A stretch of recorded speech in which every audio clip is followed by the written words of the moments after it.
இது அரசியலுங்கிறது ஒரு மக்களுக்கு சேவை செய்கிற ஒரு இதா இல்லது. அப்படி இல்லை இவங்களுக்கு.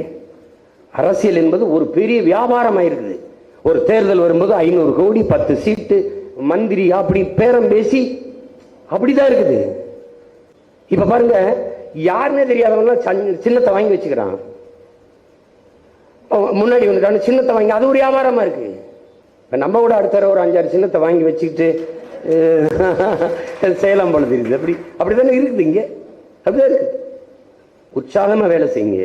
20 நாள் தான். 20 நாள் ஒரு தேர்வுக்கு நீங்க தயாராகி தேர்வு எழுதுறது போல எழுதுங்க. உங்க பகுதி, உங்க தொகுதியில மக்கள் சந்திக்கிற பிரச்சனைகளை மக்களுக்கு எடுத்து பேசுங்க. இந்த பிரச்சனைகளை தந்தது யார் என்று கேளுங்க. 39 உறுப்பினர்களை கொடுத்தீர்கள் கடந்த 5 ஆண்டுகளில். அவர்கள் உங்களுக்கான குரலாக ஒலித்தது எவை? உங்களுக்கான பிரச்சனைகளை பேசியது எது? உங்களுக்கு இருந்த பிரச்சனைகளை தீர்த்தது எது? 10 ஆண்டுகளில் இவர்கள் செய்யாத நல்லதை பிஜேபி, 10 ஆண்டுகளில் செய்யாத காங்கிரஸ் செய்யாத நல்லதை அடுத்து வருகிற 5 ஆண்டுகளில் செய்வார்கள் என்று எப்படி நம்புகிறீர்கள்?